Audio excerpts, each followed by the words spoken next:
그 뒤에 있는 얼굴 다 여기 집어해놨거든요.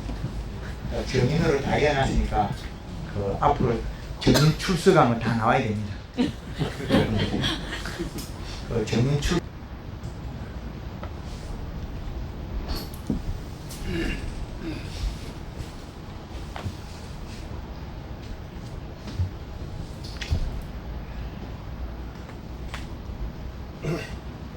강의할 때 뭐 속이 없잖아요.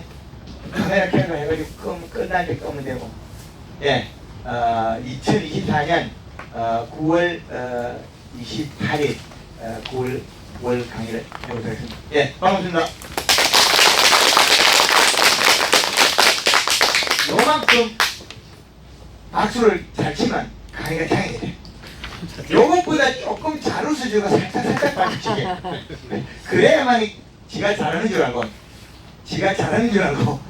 더 열심히 설친다니까. 강사는 강당에 딱 세워놓고 아름기 딱 깨물지 말고 저는 뭔 사기치나 그 생각하지 말고 무조건 또 무식한 것도 막 잘하도록 박장돼서 해줘야 영혼까지 끄집어내서 듣고 가야 돼. 시간 먼저 오시가지고 그럴 필요 없잖아요. 영혼까지 끄집어내서 듣고 가야 된다. 오늘은 이제 우리 가을새 알기라는 놈이 우리나라에서 많은 겨울에 먹거리가 되긴 하는데 요 놈이 참 풀어보기 어렵더라. 요 놈이 알기 한 손 들어보이죠. 알기 총 5명. 그런데 5명을 두고 먼저 한번 해보겠습니다. 다른 작물하고 달라가 식기도 하고 번식도 잘 되고 이런 장점을 가졌는데 이게 심어놓으면 항시 애를 먹이고 있어. 알기 뭐라고 생각합니까? 한마디로. 저 뒤에는 딸기. 처음 시작해갖고 아직 잘 모릅니다. 비타민C요. 전기 없다. 그냥 눈 따라 살아가는 데 그죠? 예. 눈 따라 살아간다. 할수록 어려워요. 그렇죠. 그 무대포는 앞으로 잘 가는데 조금 알만하면 그렇죠. 예, 한번 풀어보겠습니다. 우리가 딸기라는 놈은 얘가 제일 좋아하는 딸기가 제일 좋아하는 습도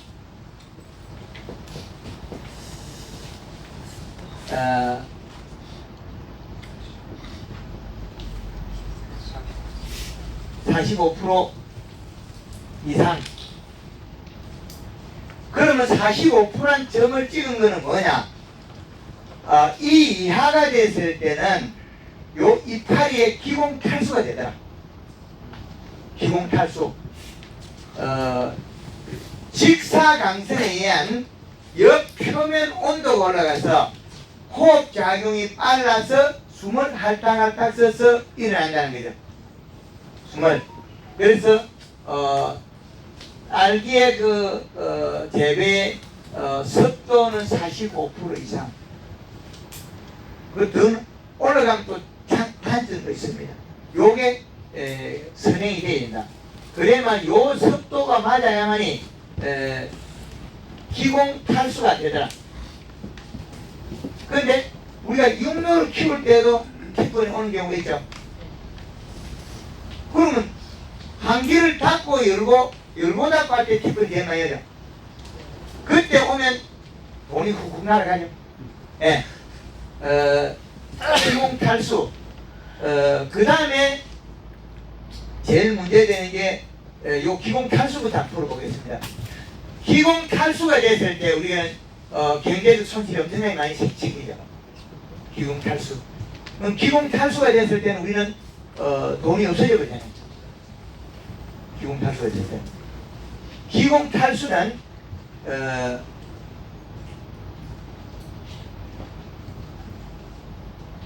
지금 일을 하는 큰잎이 그 대사작용, 정지, 멈춥니다. 대사작용이 멈추면 어떻게 되겠습니까? 이파리가 큰 이파리가 먹지도 안 하고, 먹지도 안 하고 생산 안 한다. 그러면 정지를 하는 순간에 그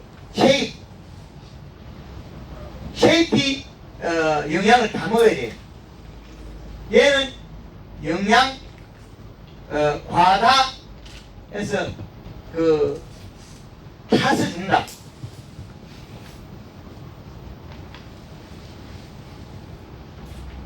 요게 뒷번의 정답이죠. 안에 속순이 타주고 지는 대사작용을 멈추니까 멀쩡하죠. 큰 이파리는 대사작용을 멈추니까 뒤로가 많든 적든 끝. 그러면 큰 이파리는 뒷번에 의해서 아무 영향이 없어요. 대사작용을 멈췄기 때문에. 이거는 영양 과다로서 대사작용 정지를 했기 때문에 쉐이파리만 뭐 어떻게 됩니까? 얘들이 영향을 쉐입은 관이 아직까지 영양관이 맥히고 그게 없어요. 그럼 뿌리에서 어떻게 목가리가 쉐이파를 뭉쳐 주니까 쉐이피 영양가들을 타주는데 영양과다로 타서 죽죠. 그러면 요거나 뒷번이 또 살짝 올 때는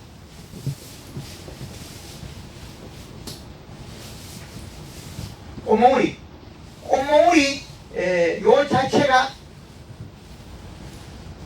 이렇게 있으면 요 꽃몽우리 속에 여기에서 맺힌 물방울 요 물방울에 의해서 얘들이 타게 돼요. 그런데 요 물방울에서 농도가 높으면 요 과육이 세포가 타죠.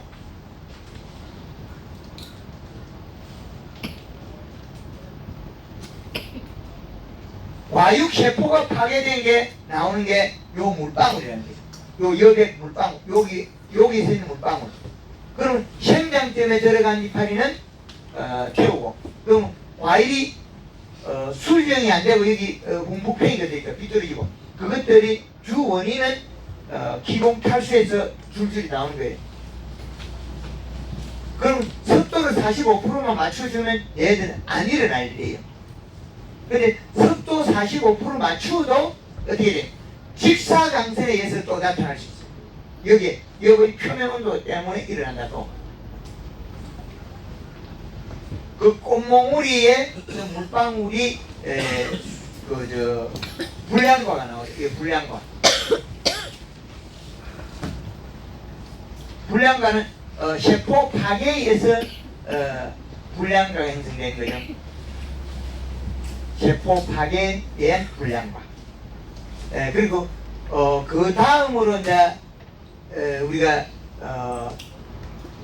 이게 되면 이제 이렇게 됐을 때 큰 이파리가 정지됐으니까 어떻게 돼?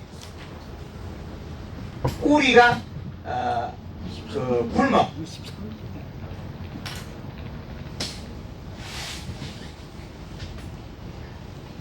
뿌리가 굶어 죽는 거죠. 배가 고파서 뿌리가 죽어요. 그럼 뿌리가 배가 고파 죽고 나면 어떤 현상이 일어나냐? 이 뿌리가 죽었으니까 긴 뿌리가 영양을 흡수하면 흙내가 나죠. 딸기 썩어내나는 거.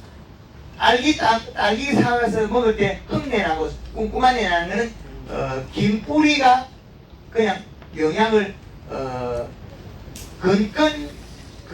작은 뿌리가 영양 흡수하니까 긴 뿌리가 영양 먹는 거예요. 긴 뿌리가 먹으면 딸기가 썩어내나요. 긴 뿌리가 영양 흡수해요. 작은 뿌리가 노화돼가지고 죽어버리게 되면 긴 뿌리가 영양 먹고 있어요. 그걸 그렇게 죽어요. 그럼 긴 뿌리가 먹는다.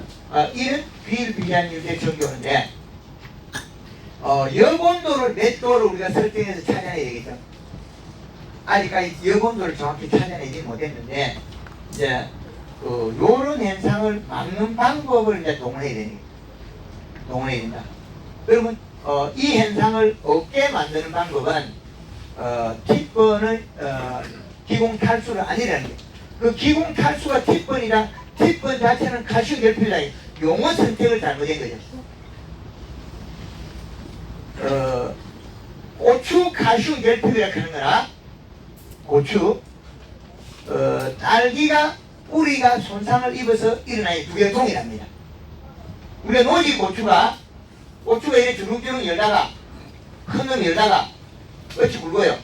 그럼 중간에 건 또 끝이 약간 가늘지겠죠? 그 다음에 열어놓으면 끝이 이제 더 가늘지겠죠? 그 다음에 이제 끝이 완전히 가늘어져요. 그럼 여기에 말라버려요. 그럼 고추는 똑같이 열었는데 이런 현상이 벌어져요. 그러면 얘는 마디에서 영양을 축축해 먹어요. 그런데 요 마디가 잘하지. 그럼 요 마디는 영양 축축을 못해요. 그러면 여기에 고추가 말라 삐뚤어진 거는 영양 공급을 안 받아서 칼슘이 부족한데 그 주 원인은 우리의 비료가 부족해서 그런 거예요. 그 티폰하고 이거 별개, 알기 티폰하고 별개입니다. 칼슘 결핍 그러는데 이거는 칼슘 결핍이 아니고 영양 결핍이고 영양 실조, 영양 실조. 고추가 끝마름이 생기는 영양 실조고 그 다음에 알기가 티폰이 된 거는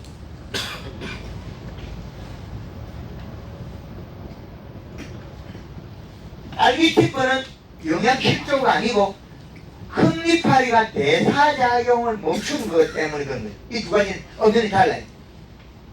그런데 우리는 용어 선택을 잘못해. 고추가 이렇게 끝마름을 갖다가 우리는 이름을 뭘로 지냐? 칼슘 결핍을 하겠죠. 그러면 이 용어를 만든 사람은 똑똑해서 만들었을까요? 무지해서 만들었을까요? 무식해서. 그러면 이 사람은 요걸 분석한 게 맞아. 그러나 전체를 못 봤기 때문에 이 한 사람 때문에 우리는 어마어마한 경제적 대가를 치르지. 용어 하나를, 글자 하나를 잘못 만들어내가지고 잘못 해석하면, 유권 해석을 못하면 엄청난 우리는 경제적 비용을 치르지. 말 하나 잘못 만들어내면, 언어 선택 하나 잘못 만들어내면 엄청난 대가를 치르지. 근데 얘는 비료가 부족해서 가늘어졌다네. 그럼 그 전에 비료를 줘서 이 식감 올려주면 되는데, 고추는 여름에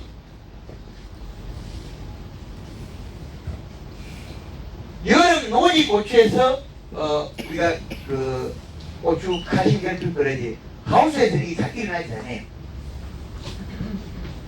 그럼 이게 웃자람에 의한 영양 결핍을 보는데, 비료가 부족하면 웃자라죠.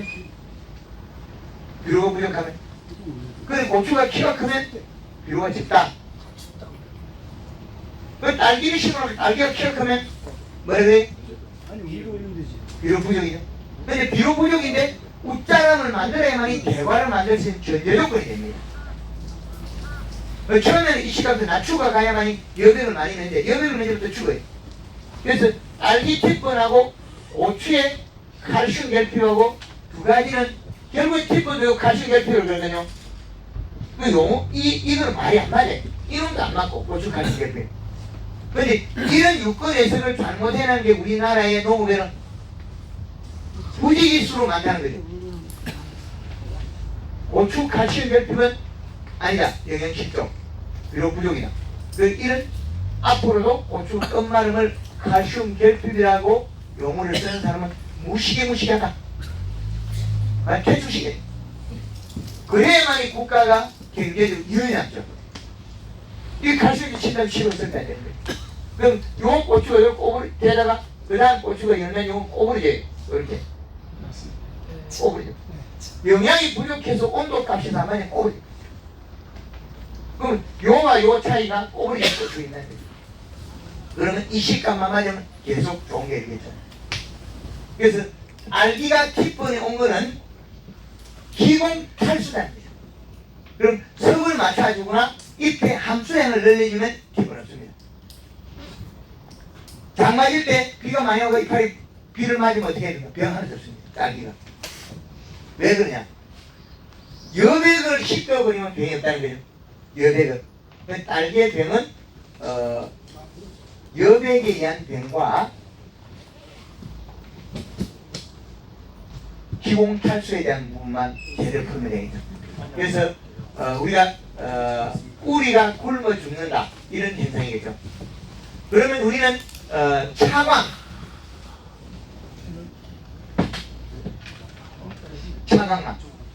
차광망을 딸기밭에는 써야 된다. 얼마 이상 돼야 되나?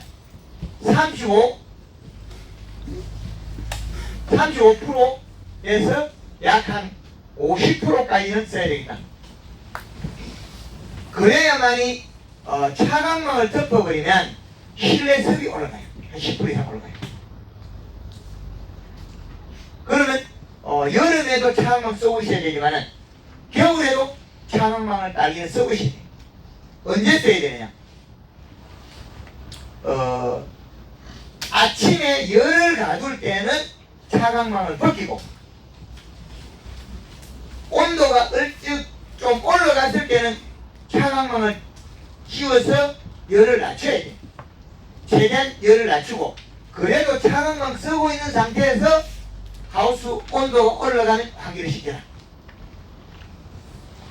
그러면 차광망을 먼저 하고 아침에는 차광망을 우리가 환기를 들었다 닫았다 할 때 온도 때문에 그럼 아침에는 차광망을 비키고 그 차광망 밤에 쓰고 있으면 온도가 2 내지 3도 올라가요. 밤 온도가. 그럼 저녁에는 이불처럼 덮었다가 아침에는 비켜주고 그 다음에 온도가 좀 아침에 좀 시원할 때나 이럴 때 기공을 많이 안 들었을 때 살짝 환기를 시켜가지고 안에 실내 공기를 교환해주고 실내 공기를 교환해주고 그 다음에 온도를 가두겠죠. 온도를 가두면 우리는 딸기하우스 적정 온도 겨울에 넘어서 딸기가 더워서 환기를 시키죠. 환기를 자동으로 시켜 왔다 갔다 어떻게 됩니까? 안에 습이 있다가 없다가 기공 탈수가 돼서 팁번입니다. 팁번이라 하는 기공 탈수가. 그래서 실내 습을 45% 이상을 유지해. 그러면 환기를 시키면 차광음을 먼저 쓰기 가지고 역온도나 실내 습을 잡아요. 실내 습을 잡고 그 다음에 온도가 더 올라갔을 때만이 환기를 해라. 그 다음에 또 이제 저녁에 오후녁에 저녁 때는 어떻게 되냐면 온도를 가둬라. 온도를 가둘 때 올릴 때는 또 환기를 창만 들어 올리고 온도를 가둬. 그때는 창문 이렇게 닫아면 안 돼. 환기를 시키면 안 돼. 그럼 습의 배타가 너무 푹 떨어지거든요. 그때 해서 다시 열을 가지고 저녁에는 다시 차광망 이불처럼 덮어서 그 온도를 활용해서라. 차광망을 쓰면 여기서 밤 온도가 2 내지 한 3도 올라갑니다. 겨울에 2 내지 3도는 엄청나게 경제적 이익이죠. 그래서 딸기의 기공 탈수를 잡는다. 지금 용어로서는 팁번이라 되는 팁번이라는 용어를 앞으로 쓰면 안 돼. 영원히 써서는 안 돼. 기공 탈수를 막는 방법. 이게 우리가 지금 현재 나와 있는 팁번을 잡는 방법이다. 그래서 이것 때문에 돈이 안 되겠죠. 겨울에 안 일합니까? 네. 기공 탈수 없습니까? 몰랐을 때. 몰랐죠. 그렇죠. 그래서 기공 탈수를 잡아야 된다. 그러면 차광을 할 때는 열고 닫는 방법은 아주 간단합니다. 아침에는 감 올려놨다가 비가 올 때 눈 올 때 감 올려놓고 아침에 열 가두고 다시 온도 올라가면 내리가지고 안에 덮어서 환기를 열면 안 됩니다. 조금 그리고 여온도를 낮춰야 돼요. 여온도 낮추고 안정화되면 살짝 열어가지고 그 다음에 온도를 조금 빼주면 되는데 그것도 활짝 열어버리면 그 공기가 실내습이 뚝 떨어져요. 실내습을 잡는 방법이 알기는 기공 탈수를 막는 방법이다. 그래서 차광망을 씌워야만이 얘가 숨을 할때 안 쓴다. 그리고 알기 안 열고 그냥 쑥놈 같은 놈이 기분 더 심하게 하죠. 기공 탈수가. 그 호흡량이 더 빠르다. 그래서 그러면 우리가 비료값 이 시값 올려버리면 어떻게 되겠습니까? 기공 탈수 더 심해질 수 있다. 그러면 이 시값 올려야 되거든요. 그래서 이 식값을 올려도 괜찮은 정도의 우리 환경을 프로그램 설정에 다 짜야 된다. 환경 설정. 그건 지금의 우리가 딸기를 우리가 이런 방법을 풀어내는 방법이 상당히 중요합니다. 특권 우리가 기공 탈수에 대한 완벽한 정의가 별로 없었죠. 없었죠. 그걸 배우려고 무지 노력했죠. 남 안 하는 거 한 가지만 바꾸면 그게 또 어떻게 되죠? 남 안 하는 거 로또 번호 잘 빼는 거 하나 기술만 가지고 평생 못 살겠죠. 로또 번호만 한 방만 잘 땡기면 되는데 그게 안 되니까 우리 또 공부하고 있잖아요. 로또 한 방만 잘 땡기면 되는데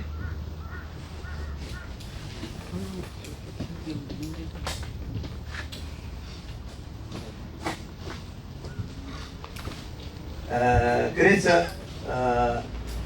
우리가 그 알기 기공 탈수를 문제 삼아 가지고 해결하고 나면 남은 거는 이제 성장과 영향의 관계거든요. 성장과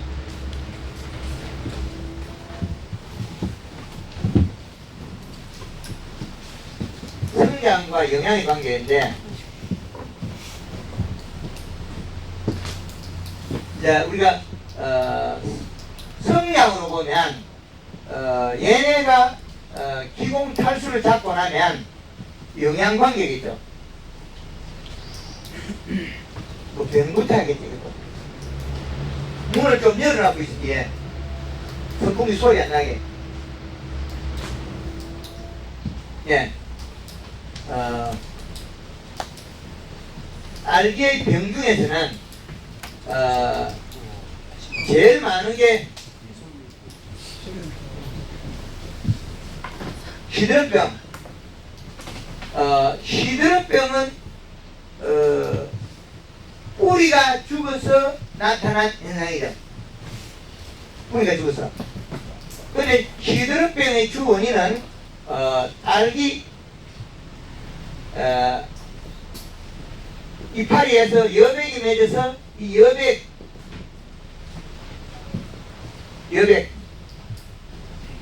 물방울이 타고 내려가서 줄기에 묻으면 줄기 탄저라 그러죠. 하우스 안에서는 탄저가 안 생겨요. 여름에 덮어놓으면. 근데 여기 마르면 우리 탄저라 그러죠. 요것도 여백입니다. 배추 무릎병 까만 점이 생기거든요. 그거는 유사하다. 그 다음에 여기 관부가 있죠. 관부에 요 여백이 쌓이면 여기에 썩으면 위양병 그러죠. 위양병. 그 다음에 나타나는 현상으로서 짱잎이 나오죠. 이파리가 짝짝이 나온다. 그 다음에 요 아래쪽에 뿌리에서 나오는 거는 이제 이거는 잘 나타나지 않아요. 시커먼 게 뿌리 썩음이 돼요. 그러면 이 균들이 다 하나같이 비동작균이에요. 동작을 안 한다. 그 비동작균은 우리가 균이 온도, 습도, 균 플러스 식물 있어도 균이 동작을 안 한다. 그러면 비동작균에 대해서는 우리 배가수원의 흑수병, 복숭아의 세균성 구멍병, 요런 것들은 배추 무름병, 생강 노랑병, 인삼병 같은 이런 병들은 거의 대다수가 문 닫지만 해도 그렇다. 비동작균들만 해. 비동작균. 그 동작을 안 하기 때문에 얘들은 누구의 영향을 받는다? 여백의 영향을 받고 움직이는 여백. 그럼 얘네들은 비동작균은 식물에 플러스 여기에서 플러스 여백이 농축이 돼야 생길 병이에요. 여백이. 그럼 여백을 지금 우리가 딸기를 심어서 시드름병이 온 주 원인은 여백입니다. 여백. 그럼 여백을 잡는 방법은 맹물식이. 맹물로가 씻어버리면 우리가 줄기, 탄저, 위양병, 뿌리, 썩은병, 뭐 그 다음에 제피 곰팡이, 그 다음에 꽃곰팡이,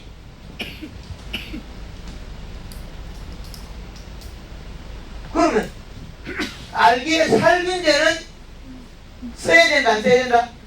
써야 된다. 알기 농사 지으면서 살균제 쓰는 사람은 무시하고도 무시하다. 맹물을 하루에 한 번이나 이틀에 한 번 뿌리면 딸기병 없습니다. 인도네시아 발리에 가가지고 농사 짓는 형님이 있어가지고 하다가 한꺼번에 놓고 찾아가지고 제발 좀 도와달래. 그 먼 데까지 약을 갖다 줄게요. 뭘 갖다 줄게요. 통하면서 맹물 뿌려라. 차강만 써라. 낮에 맹물 뿌려라. 그럼 병약이 하나도 없어요. 그럼 뭐래? 기름 소독하고 있어. 그 인도네시아 발리는 딸기 하나에 1,200원에 임금비 우리나라 10배 싸요. 만원만 줘도 되는데 우리나라 12만 13원 12배 싸야 되는데. 그럼 인도네시아 발리의 그 1400고기에서는 7도에서 30도밖에 안 돼요. 어떻게 딸기 런던하고 꼽히고 있어요. 1년에 내도 딸기 딸 수 있어요. 그러면 한국에서 농약 쳐가지고 딸기 농사 지금 원가가 많이 들겠죠. 우리도 앞으로 농약 치면 물 뿌려야 돼. 맹물 뿌려가지고 병을 잡는 거는 비동작균은 씻어주면 된다. 근데 이 시가 맞아도 이 시값이 맞아도 송잎에는 요게 노랗죠 안에. 이 노랗다는 소리는 얘는 아직까지 강압성에 돼가지고 탄수화물이 없기 때문에 저녁에 여백을 맺을 수가 있어요. 알기가 요 병이 생긴 주 원인은 맹물 시비로 씻으면 되지만은 여백이 나오게 된 원인, 여백의 발생 원인은 뭐예요? 입 속에 잎에 탄수화물 부족이요.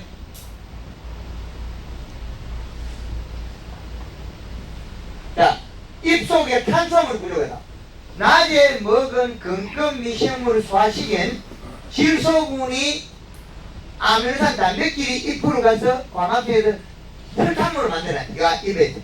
그럼 잎에 있는 여기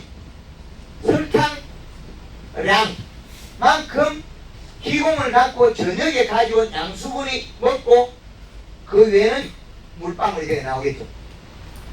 그러면 여백 발생을 안 하는 이 식값은 1.2 이상이라는 거예요. 그 여백 발생하는 이 식값과 옆면 시비로서 골드글이나 칼라 쓸 때 탄수화물, 설탕을 넣어서 여백을 안 넣게 하게 됩니다. 근데 이 식값을 너무 많이 올려보면 흰물이 죽거나 장애가 일어나긴 하는데 설탕물을 쓰는 거는 어디가 많이 써도 풀려요. 탄수화물은. 그 차이가 있겠죠. 그래서 여백을 안 맺게 만들었다. 여백이 안 맺는 이 식값은 1.2 1.2 이상이라는 거예요. 그럼 1.2 이상이 되려면 공급을 이시는 여기에서 플러스 1.3을 넣어야 돼요. 1.3을. 그러면 2.5가 2.5를 공급을 해야 돼. 그런데 2.5를 주면 먹었을 때 1.3을 먹었을 때 안 한 거지. 2.5를 줬을 때 안 먹을 때는 지금 어린 것들은 안 먹거든요. 그걸 할 필요 없다는 거예요. 원리는 이게 맞으나 공식은 맞으나 어린 것들은 적게 먹는다는 거예요. 그럼 공급을 낮춰야 돼요. 그래서 요거는 전체 성장했을 때 생산할 때 이 식값을 주는 거예요. 그런데 최고의 이 식값은 얼마냐? 그 최고의 잔량시는 겨울에 최고 겨울 그러면 겨울에 최고 시는 2.7이야. 2.7이야. 그럼 2.7이면 4.0을 줘야 되지. 그럼 딸기 책에 4.0을 주라고 할 책이 없어. 그렇죠.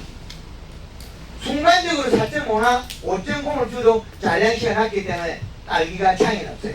그러나 꾸준히 줬을 때 먹어내는 방법을 만들어야 됩니다. 그 말은 우리는 여기서 마이너스 0.3을 빼서 얼마를 줘야 되냐? 2.5를 잔량을 맞추면 아주 딸기는 대박이 난다.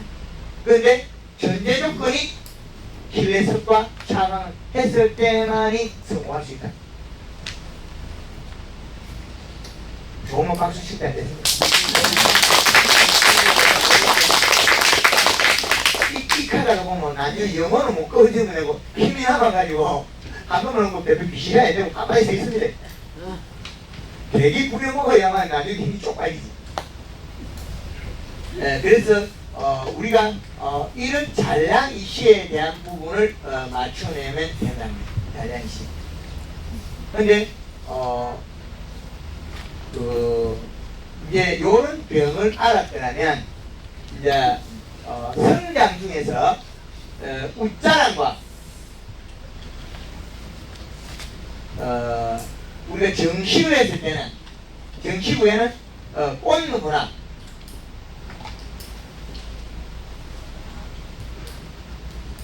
그죠? 꽂는 문화가 잘 돼야만 성장을 시킬 건데 꽂는 문화를 도와주는 방법은 우리가 염화가리 가리를 물 20리터의 기준을 잡으면 60에서 60을 다 잡으면 안 됐고 120에서 많게는 더 늘려야 된다. 얼마까지 늘려야 되느냐? 1kg까지 늘려야 됩니다. 그건 뭐냐? 태워가지고 알을 골뱅을 돌려버리나. 골뱅을 돌려버리면 아들이 거의 다 돼서 환경이 안 좋아지고 나빠지면 꽂는 문화 해버립니다. 근데 온도를 올려가지고 꽂는 문화 생기면 안에 꽃대는 2개가 나오나 멍청이 되고 그 다음에 순이 안 나오는 경우 있죠. 예, 온도를 올렸을 때 그건 육모기간에 온도 기간이 늘어서 그래요. 그러면 꽃대는 2개가 나오나 단점은 쏙순이 안 나온다. 멍청이라고. 예, 예. 그거는 용어 자체가 온도를 많이 올려서 꽃대는 한 번에 2개를 나오게 할 수 있으나 그 다음에 꽃대가 안 나오기 때문에 그 방법은 안 좋은 방법이다. 그러다가 딸기로 갖다가 멍텅구를 가면 그것이 아주 꽂는 문화를 위해서 하우스 심어가지고 삶아도 돼. 삶아도 역시 꽂는 문화가 됩니다. 온도를 올리고 염화가리 농도를 높게 살포해서 그 다음에 온도를 올려가 이파리가 약간 탈 정도로 해버리면 꽂는 문화 합니다.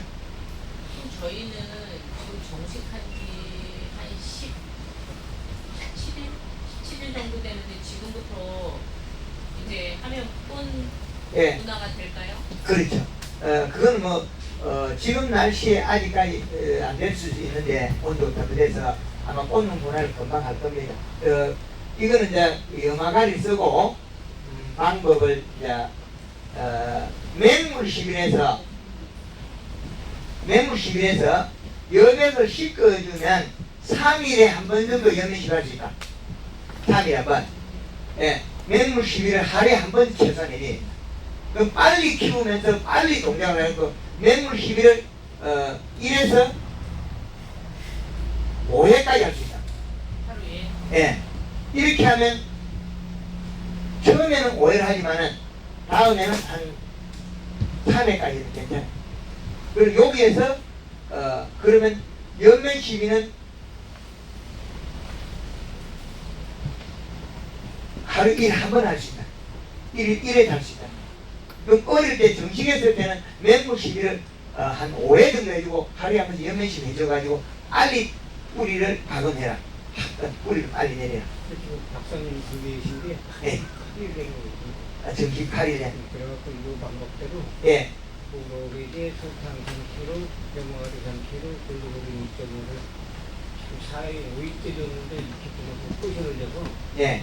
그냥 잘못된 건가 싶어서 갖고 오고. 오래됐죠. 오래돼서 꽂는 문화는 확실히 되겠어요. 예, 확실히 되겠으면 염화가 조금 더 해도 괜찮아요. 예, 이제는 이식값을 먹어야 돼. 그래서 요 방법을 했을 때 요 잎들이 보면 힘줄이 꺼내야 돼요. 힘줄이 노래지고 좀 두꺼워지잖아요. 잎이 만져보면 과거에는 우리가 하면 요 이파리 죽어버리죠. 근데 지금 이파리 안 죽잖아요. 아랫잎이 안 죽고 성장하고 있잖아요. 근데 요 이파리가 언제까지 가야 돼? 내년 4월달까지 붙어있어요. 그리고 이 상태에서 이제 예. 체잎이 보통 10장 정도 나오면 일반 사람들은 나머지 맞아요. 건 다 까버리거든요. 예. 그걸 깔 필요 없이 이 상태에서 뭐 그냥 키워도 괜찮아요. 그냥 키워도 상관이 괜찮아요. 요 잎이 이제 비료가 부족하면 말라지거든요. 말라지는 거예요. 우리 김대희 그 에어컨 켜진 거예요. 내렸을 조금 음을 예. 그 키워놔 있어. 예, 그래서 요게 꽂는 문화만 확실히 시켜가지고 일화방을 하기 전까지는 우리가 좀 위험해 항시. 그럼 이하방도 일화방 만들어지고 얼마 전에 또 이하방 만들어지거든요. 그때 되면 그 다음 하방들은 없어지는 경우 잘 없는데 1하방, 2하방은 신경을 좀 써야 되거든요. 그래서 그때까지는 우리가 조금 가야더라도 가리를 섞었으면 좋다. 마가리 섞어서 꽂는 거라 시키고 그러면 이제 조금 매일 하루에 한 번씩 했더라면 이제는 3일에 한 번 정도 연면 시기. 요거는 1일 했으면 1일 했으면 이제는 3일에 한 번 정도 연면 시기라. 아니요, 맹물을 매일 뿌려야 된다. 맹물을. 네. 저기 영화관리는 3일에 한 번. 네, 골드 그린이나 칼라는 3일에 한 번 정도 해주라. 맹물을 매일 뿌리가 씻어야만이 여백이 없어야만이 병이 없다. 여백이 없어야만이 3일에 한 번 정도를 연면시하고 맹물은 매일 뿌리라. 맹물은 요거는 맹물은 이 끝날 때까지 뿌리나요? 그렇죠. 맹물은 하루에 한 번 뿌리는 거는 원칙으로 농사 마칠 때까지 이제 겨울에는 아침에 못 뿌리고 낮에 뿌리죠. 알을 시키면 되죠. 아까 이제 박사님 말씀대로 일적인 이상이면은 예. 시금을 안 냈는데 우리가 이거 어린 거 물로 나오는 거 정성 그거 해갖고 시금을 해서 그렇죠. 지금은 이 시를 낮춰야 돼. 그러면 내가 여백이 매일 맺히잖아요. 그렇죠. 여백을 맺히기 위해서 매일 그래서 시금을 그렇죠. 이제 웃자람을 일으켜야 된다. 키를 키우고 역을 키우는 딸기를 웃자람을 일으켜야 된다.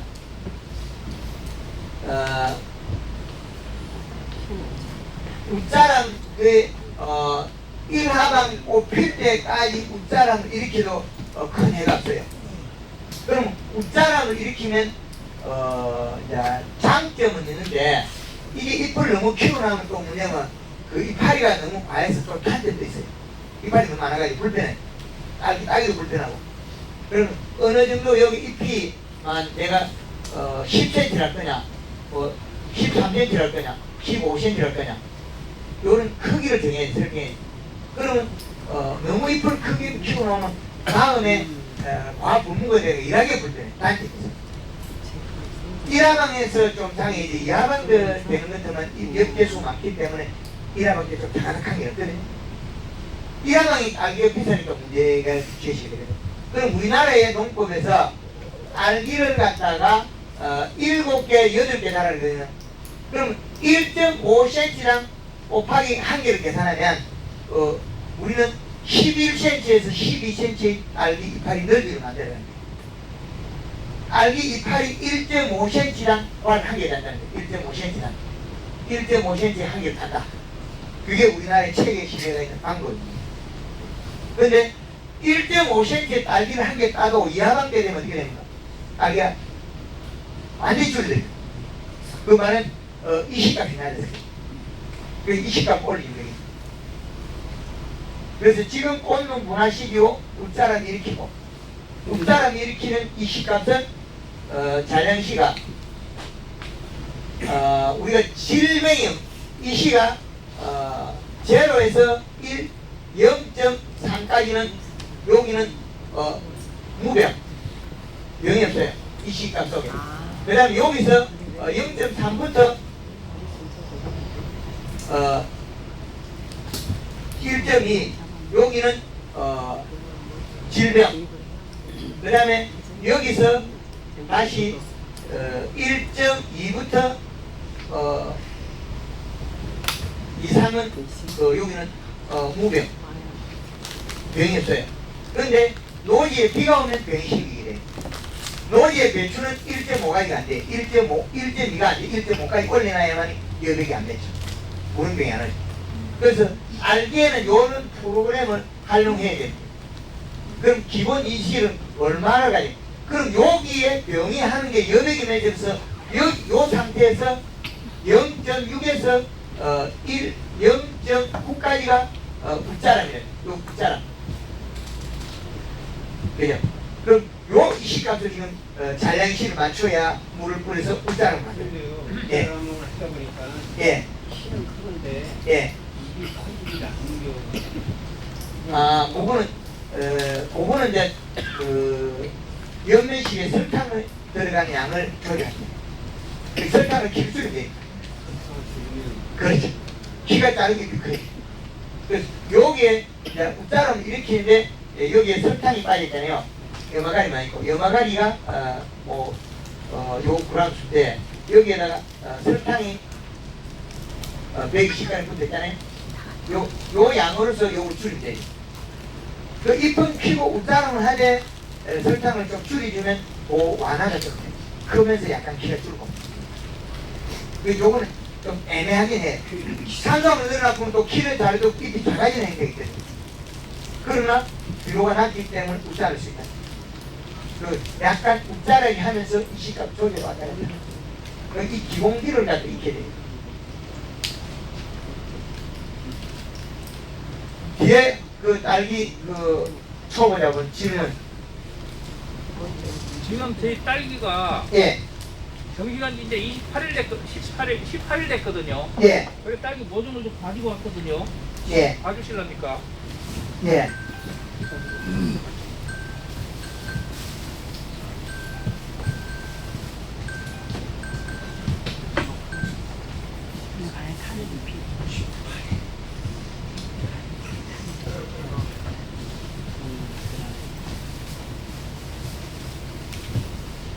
저는 어제는 물만 먹어서 살아요.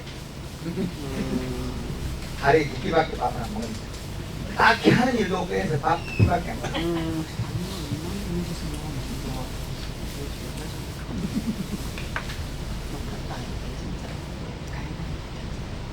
여기 가보면 쏙잎이 지금 크게 나오고 있죠. 예. 더 크죠?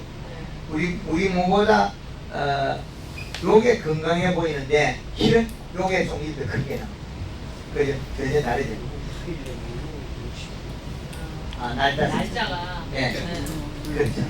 그리고 그 전 단계에 요 잎이 크죠? 요 잎이 크니까 힘이 센 놈이 요 잎이 크잖아요. 한 잎이 크잖아요. 그럼 광부 크기부터 우리 시상으로 봤을 때 요거 빼고는 똑같아 보이잖아요. 요 잎이 없으면. 그러나 광부 크기가 훨씬 커요. 그죠? 그래서 예. 그러면 얘가 광부 크기 이렇게 크는 게 있으면 꽃눈 분하고 문제 되겠죠.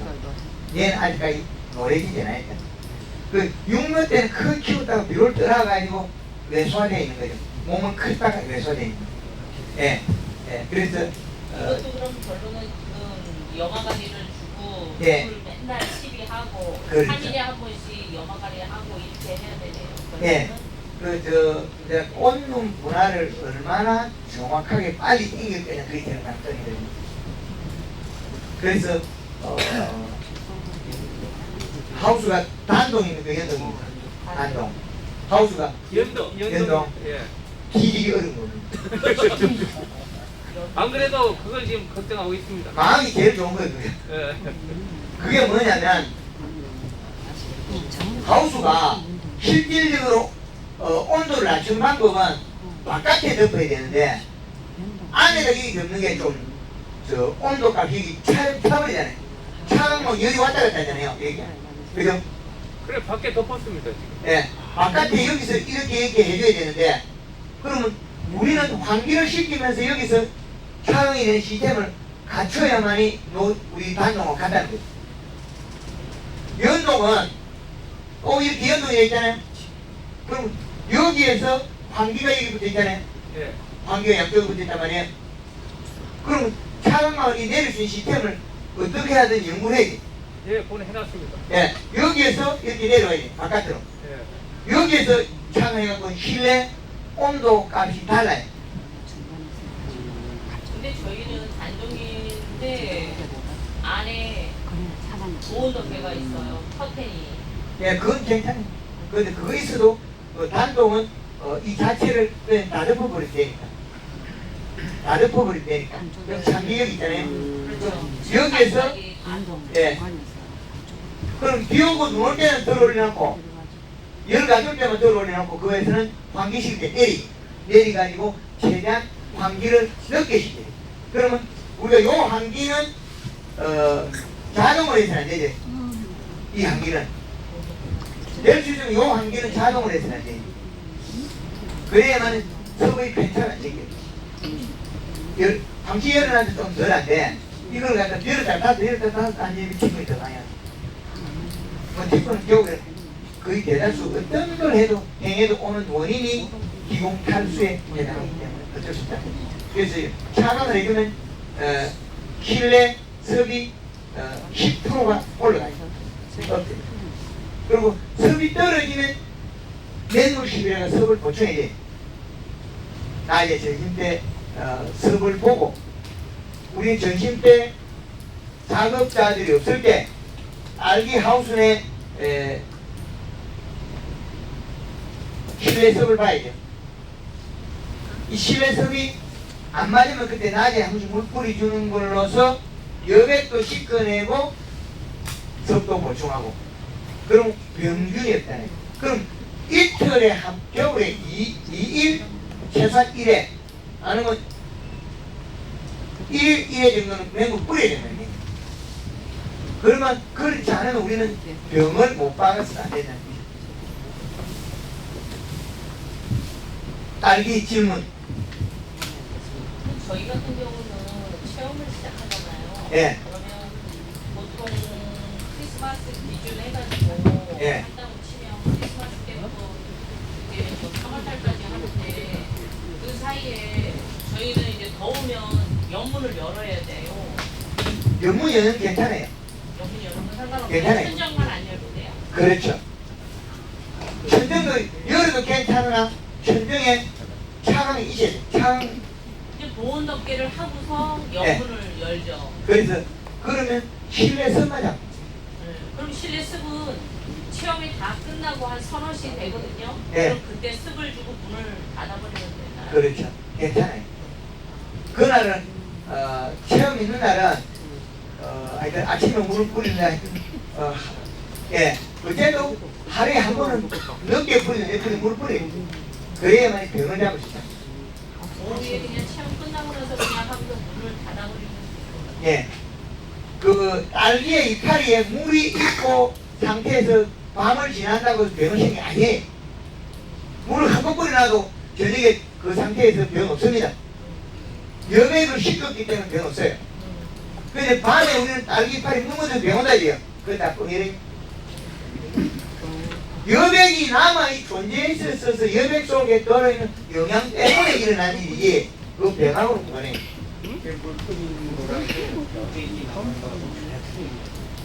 여백 바다 안 먹었죠? 저기 유튜브에서 봤어요. 뭐가 재밌다. 그게 그 평상시에는 여백을 다 먹으면 먹을 만해. 근데 티번에 올 때 그 기공 탈수제가 내줄 때 그 물방울 다 먹으면 못 가면 되게 따가워. 많이 먹었죠? 방금 하는 거 대표 그거 안 먹고 그러면 그게 어떻게 쓰겠어요? 근데 내가 장미식물 바꾸려고 딸기뿌리랑 캐먹었어. 다른 건 다 캐먹어봤는데 딸기뿌리랑 캐먹었어. 그래서 여백 속에 들어있는 pH가 티폰이 올 때는 7점대가 가요. pH가. 근데 그 티폰이 안 올 때 그 여백은 한 6점대 이래 돼. 여백이 달라요. 근데 딸기 여백은 별로 영양가가 우리 몸에서 좋은 건 아니거든요. 그 맛은 보되 저처럼 삼키지 말라고. 그거 먹고 피가 내가 살이 될 줄 알고 몰깍 삼켰더만은 목구멍이 따라 죽겠어. 근데 하루 티번이 계산이 안 나오길래 답이 없길래 아 요놈이 뭘 먹은지 숟가락을 다 받아가지고 딱 맛을 보면 괜찮아. 완샷 삼켰더만 목구멍이 따라 죽. 선생님 아까 여기 예. 소리가 비수분이 나가고 예. 소리가 먹었을 때도 큰 냄새가 난다는 말씀을 하셨잖아요. 예. 근데 작년에 우리 인천 지역에서 3월달쯤인가 그 냄새 때문에 하루에 녹화해서 무조건 다 근데 그 현상의 주범은 여백 큰 이파리 정지 대사 탈수라니까. 그 원인을 아무도 몰라요. 그렇죠. 그 원인이 이제 전체를 다 알아야 되는데 부분적으로 떼놓으면 잘 알긴 하네요. 뭐 약재이나 의사들이 다 아는데 그게 부분은 누구나 잘 알아요. 그러나 이 전체를 합성해서 전체를 하나로 묶어서 움직이는 방향의 패턴을 만드는 게 중요하거든요.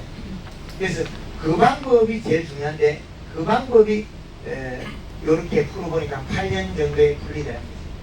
그래서 딸기 국내 하우스 재배 딸기들은 하우스 비닐이 빵꾸 나가 찢어질 때까지 가지 마라. 빵꾸 나면 떼가 쓰고 그래 원가 전환된다. 거의 보면 1년에 한 번씩 갈고 있죠. 낭비다. 하지 말고 차광건을 해야 되는 판국에 무슨 놈은 딸기 하우스 매일 가라. 태풍이 오면서 찢는 건 어쩔 수 없습니다. 태풍이 오면서 찢는 거는 어쩔 수 없지만은 태풍이나 이런 자연재해가 인해서 비닐을 장이 없는 상태에서 비닐은 교환할 필요 없다. 차광을 해야 되기 때문에. 그래서 그 우리 다른 작물들은 한 곳에 있어도 비닐 교환하는 오래 쓰죠? 4, 5년에 한 번은 다 찢어버려요. 그러면 교체해야 됩니다. 그래서 지금까지가 직사광선이 좋았다고는 못 보는 거죠. 그래서 직사광선이 해롭기도 하든 그 기공 탈수가 전혀 있고 그리고 체험 있을 때는 이불 덮어놓으면 돼요. 전량 이불 수평 그딱 딱 치놓으면 실내습이 올라가요. 실내습이 그리고 이제 환기되는 쪽에 될 수 있으면 불을 켜둬요. 그때 치고 나면 안이 좀 편합니까? 네, 낮에는 헌해요. 밤에는 어차피 다 닫아버리고. 예. 그러면 환기를 지키시기 된다. 동서방향이 동서 방향에. 그러면 온도 직결을 하거든요. 겨울에. 그건 더 좋은 거죠. 그리고 낮에는 어차피 손님 받으면 더워 하니까 더우게 치고 연문 열어야 돼요. 2월달부터. 열흘에. 낮에는 열어줘야 돼요. 열흘에. 그래서 높다고 막 그러면 실내습은 그때 어떻게 되냐? 날아가 버리죠. 그리고 저녁에 물을 뿌려요. 예. 다 해마다 태풍이 옵니까? 올 때도 있고 안 올 때도 있는데 어쨌든 2월부터는 1월까지는 문을 안 열어도 되지만 2월에는 밖이 해가 뜨거워지면 문을 열어야 돼요. 반팔 입고 오는 사람 있어요. 그때 되면요. 그래서 양쪽으로 다 열어주고 보온 덮개만 내려. 그럼 위에 열이 많이 내려온다 이 말이잖아요. 그렇죠. 그 천장 열을 잡아 여기 그걸 하라고 잠깐. 네, 그래서 안에 보온 덮개를 내려버려요. 안에 보온 역은 하고 3중에 있어요. 여기 천장 위에 하늘에다가 하나 더 여기 차광해야만이 그 환기를 시키실 수 있다. 이제 그 말이에요. 이거를 갖다가 내 안에 외부에 바깥에 차광해야만이 실내습을 더 낮출 수 있다. 실내 온도를 여기서 잡아 여기서 잡아야만이 안에 온도를 더 낮출 수 있다. 그럼 여기까지 들어온 열이 안으로 내려온 거죠. 그죠? 역을 안 잡으면 결국엔 우리는 그 낮에 피권이 조작됩니다. 예. 그럼 3중의 거를 차강하고 1중을 한개하면 돼. 1중을 여기다 한개를 좀 보면 돼. 옆에. 아 옆에 말고 위에 하늘에 저는 차기가 없어요. 한개 전체가 없어요. 예, 단독이라. 단독. 그러면 여기에 될 수 있는 최대한 위에서 많이 잡아. 단독하우스. 여기서 위에서 제일 최대한 많이 잡고 그 다음에 안에 실내 섭을 주게요. 그럼 3중에도 더 높게 내리고 1중에도 예, 그렇죠. 착용함을 해야 되고. 그렇죠. 밖에도 착용하고 안에도 내리고 온도를 최대한 낮추어야만이 섭이 잡힙니다. 직사광을 막아야 자외선이 이게 표면 온도 뚝 들어가거든요. 그냥 온도가 따뜻한데 하고 실내 온도 따시게 하고 햇빛을 반응 온도하고 전혀 다르게 자외선은 뚝 들어가 안에 표면 온도를 올리거든요. 그래서 단독 하우스는 이 밖에 차원만 꼭 써야 됩니다. 내리다 그러니까 요거만 있으면 충분하게 되겠다. 그러면 하면 딸기 어마무시하게 따겠다. 경북 청도에서 2월 17일에 처음 오셨거든요. 딸기 하우스에 제일 빨리 씌운 사람이 1월 24일에 차광. 1월 24일에 한겨울인데 이때 차광한 사람은 마음이 얼마나 답답했겠냐. 그지? 이걸 세우게 한 사람은 또 얼마나 고뇌했겠냐. 이 사람 꼬시갖고 차광을 씌울 때까지 얼마나 고생했겠냐. 1월 24일에 딸기하우스에 차광을 씌우려고 하고 이 사람 꼬신다고 얼마나 고생했겠냐. 마음을 바꾸도록.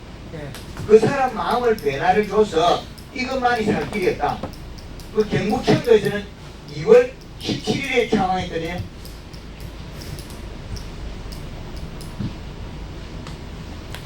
세굴통에 차광했는데 나중에 되는 한굴통은 문 닫았어. 도저히 딸기가 많이 못 닫았거든.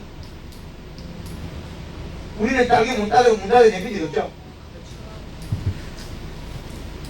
그런 적이 없죠. 알기가 너무 많이 나와가지고 도저히 감당이 안 되게 문을 닫아야 그때 그랬어. 그래? 결론은 1월 달에 차강을 해야 된다는 얘기예요. 아니요, 10단까지 했어야지. 환기가 들어가면 해야지. 환기가 들어가면 차광을 써야 돼. 환기를 열면 열기 전에 차광부터 해야 된다. 아까 있잖아요. 씹으면서 장 예. 환기 전에, 환기 이전에 차광. 씹기 이전. 아니요, 딸기 환기를 열다 닫았다 하기 전에, 그럼 열기 전에 차감해서 그 온도를 낮춰가지고 환기 시간을 더 늘려야 돼. 환기를 안 시키면 기분 없으니까. 환기를. 그래서 온도가 더 올라가면 이제 환기를 시켜라.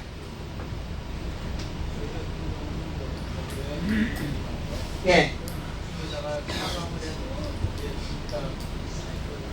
그래, 아까 또 이야기한 또 눈이 오면, 비가 오거나 눈이 오면 벽이야. 비 오고 눈 오면. 예. 비 오고 눈 올 때는 벽이야. 딸기 전에. 예. 비가 올 때도 그리고 눈 올 때도 벽이나라. 그럼 오면 못 뺏기잖아요. 자다가. 휴대폰 있잖아요. 휴대폰 있죠? 휴대폰에 오늘 눈 온다 그러면 더 놀리나라. 미리 저녁에 나오기 싫으면 들어오려면 온도 2도 차이밖에 안 나잖아요. 예. 그래서 온도가 2, 3도 뺏기더라도 저녁에 가서 보충 못 쓰면 아예 저녁에 들어오려면 가라. 그럼 저녁에 눈이 계속 올 것 같으면 아예 창문 쓰지 마라. 안 쓰고 낮에만 쓰라. 낮에만. 박사님 예. 예. 요소도 예. 저희 또 모든 회사는 없어요. 예. 근데 이제 센터나 어떤 사람들한테는 이거는 구명화가 돼서 먹을 수 없는 거라고 이렇게 단정적으로 말하는 사람들이 많아요. 예. 먹지도 못했는데 요소만 줘서 농사가 되는지 한국에 인산도 구명화가 됐다, 뭐 불용화 됐다, 못 먹는다 이런 것들. 인산, 가리, 칼슘, 마그네슘.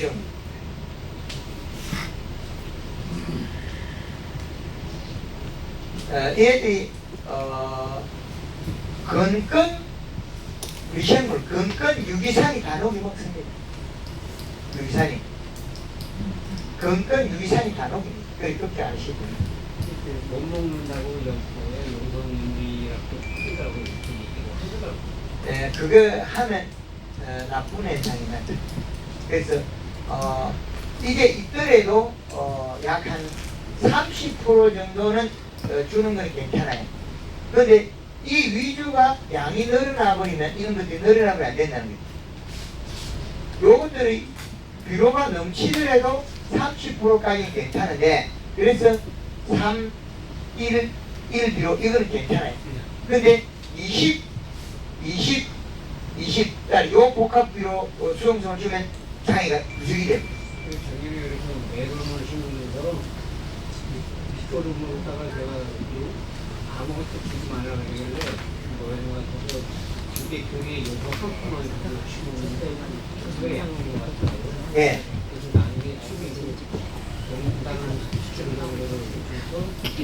메론을 대가를 땄어요. 예. 요 수준이 좋지? 글쎄 확 틀이 들으니까. 그렇죠. 2kg 2만 따도 3kg 이상대를 따는 그렇죠. 거기다가 예. 다 놀래고 시골 있는 사람 한 사람도 없어요. 그렇죠. 질병의 원인은 식물이 배가 고파서 생기는 것 여백 개의 병들이 있기 때문에 여기서 여백이 있죠. 그런데 메론이 질소 함량이 높으면 배가 불러서 병이 심하게 나올 수가 없어요. 그래서 여백이 매있거나 입 두께가 얇으면 질병이 끊임없이 와요. 그 식물의 밥은 뭐예요? 요소 성분 뭐 하니까 질소. 예. 식물의 밥은 질소. 예.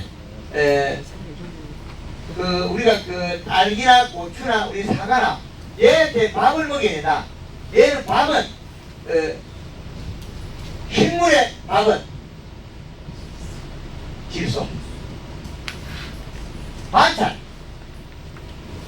반찬은 인산, 가리, 칼슘, 마그네슘, 그 미량요소. 이래 되는데 우리가 밥을 갖다가 더 중요시해야 돼. 이 밥이 비료 중에서 차지하는 비중이 약 70% 정도는 차지하는 것은 괜찮아요. 70%. 그러면 3, 1, 1은 이렇게 돼 있죠. 그럼 최소한 요 구성이 되잖아요. 33% 정도 되잖아요. 그러면 요게 이 양이 70% 구성이 되어야 된다는 거예요. 그러면 토양에 많이 있은 것도 큰 장애 없이 된다. 그러면 우리는 여기에 70에 30을 쓰면 많이 있어도 괜찮다는 거예요. 그런데 얘가 때로는 얘만 먹을 때 부작용도 있습니다. 작물이자 어떤 장애 요인이 발생해요. 그거 뭐냐면 질소를 준다고 한 가지를 줬을 때 뿌리가 손상을 입을 때 이상이 생겨요. 뿌리가 손상. 그때 장애 생깁니다. 그런 부분이 있다. 그리고 3일을 주게 되면요. 예. 박사님 말씀대로 큰 기저를 하면 얼마 정도까지? 100평에 우리가 비록 그 토경에서 우리가 기비로 쓸 때하고 기비로 쓸 때는 20kg가 0.8을 보고 추비로 쓸 때는 10kg가 0.8을 보면 됩니다. 0.8, 20. 그래, 작으면 올리면 되지만 많은 거는 빼내기 어려워요. 그렇죠. 그 비료량을 맞추면 됩니다. 예. 알기를 해도 우리 회원들이 일부는 다 알아듣죠? 예. 계속 그 황금원금 접했분들은 알기에 강의를 해도 다 알아들을 수 있거든요. 그래야 됩니다. 그렇지 않으면 우리가 결국엔 또다시 부분 비우고 우리는 복잡해져요. 하나래 하나. 딸기를 강의 하나, 사과를 하나, 감자를 하나, 그 동이라니까. 그래서 미시 측정을 꼭 해보셔야 되는데 그거에 대비를 하시는 거거든요. 지금 예. 그 측정기로 측정을 하셔야. 그래서 제가 한국을 땅커브를 3년차를 접해놓는데 예. 요번에 27경이를 썼어요. 답답해요. 그래서 사버리니까 정확 쓰더라고요. 맞아요. 예, 이시 측정을 정확하게 해주면 그게 이제 과학적인 방법인데 그걸 이제 우리나라 농업들이 이제 정리가 안 된 것들이 내 따라 하면 잘 된다. 날 따라 해봐라. 그건 또 주문국으로 음달 양달 다 다르거든요. 그래서 제주도에 같은 데 가보면 그 대정 쪽에는 서쪽 그 밀감이 제일 잘 터져요. 그 겨울 농사 그 마늘 같은 거나 밭작물을 해요. 그냥 땅이 한쪽으로 돼서. 근데 반대편에 이제 성산 일출봉 동쪽이 거기는 밀감이 하우스가 좀 적게 터져요. 그러면 남쪽하고 서쪽이 밀감이 하우스 지금 엄청 터졌어요. 문제가 발생해요. 그리고 북쪽도 햇볕을 봄에는 좀 적게 받으나 여름에 또 많이 받거든요. 그래서 여름 작물들은 동쪽을 바라보고 서쪽이 산이 높은 것이 잘 된다는 거죠. 그래서 우리 가수에도 해를 칠 때 질양달 석양을 바라보는 가원들이 질소 요구도 더 높습니다. 그럼 오후에 상권을 내려오는 땅 가원하고 오후에 해질 때까지 해를 그대로 이렇게 바라보는 땅은 구간이 다르다 전혀. 그 비례를 꼭 맞춰야 됩니다. 그렇게 한다면 누구나 자유로워집니다. 요거 사진을 딸기 하시는 분 사진을 찍어가시면 되겠습니다. 딸기에는 미생물을 주는 게 옳을까요? 개뿔. 대기가 쓰니까 배드에서는 안 돼요? 대기가 아, 돼지가. 돼지에 딸기 미생물 주면 돼지가 삭고 미생물을 먹이면 뭐예요? 질소와 탄수화물. 그러면 딸기가 먹어야 될 식물이 먹을 탄수화물, 질소를 미생물고 방구 끼고 나면 어떻게 돼요? 망할 짓입니다. 그거 어떻게 되냐? 결국에는 잘못하면 내국노가 돼요. 우리가 돈 벌어놨는데 본인이 내들어야 돼요. 미생물 줘가. 내국노가 됩니다. 그러면 그거는 여면 시비 같은 경우는 괜찮을까요? 아니면 개뿔. 여면 시비 자체로. 그게- 생물을 땅에다가 주는 거는 상관없나요? 고추 심는데 이런데? 겨울에 이제 그 활동을 많이 안 할 때는 괜찮은데 네. 작물이 있을 때나 함부를 줘서는 미생물이 들어가서 토양에 있는 질소분을 탄수화물을 먹어버리기 때문에 국가를 낭비하는 사람 죄인이다. 바로 교도소로 보내도 낭비니까 집에서 무릎 꿇고 쏘줘야 돼. 그런 거는 안 좋다. 좋을 때도 있는데 좋을 때는 사과밭에 성장을 멈추어서 색을 나게 만들 때 질소를 미생물 질소를 떼버려야 돼. 질소를 떼버려야 될 때는 미생물 참 좋은 건데 우리는 생육해야 되는데 미생물과 질소를 먹어버리면 어떻게 되겠냐? 미생물이 뭐 하던가요? 떡살 담궈놓으니까 볶음 뽀록뽀록 나온 거죠. 막걸리 만들 때 볶음 뽀록뽀록 나는데 방귀 끼고 있는 거예요. 그럼 뭐 방귀 꼈다고 해서 득되는 거잖아요.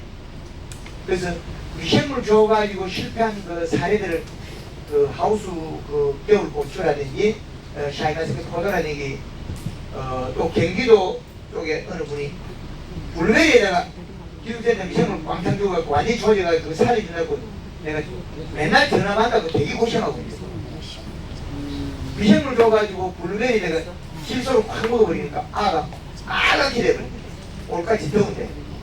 그래서 미생물이 좋을 때도 좋게 쓰는 방법이 있고 해가 되게 쓰는 방법이 있는데 생육 중에 쓰는 거는 사과에서 비료를 떼서 사과가 성장을 멈추기 위해서 색을 내는 데는 좋긴 하나 그 외තර에는 함부로 써서는 정확하게 알고 써야 됩니다. 맞나요? 예. 그러면 딸기 부분은 마치도록 하겠습니다. 예. 감사합니다.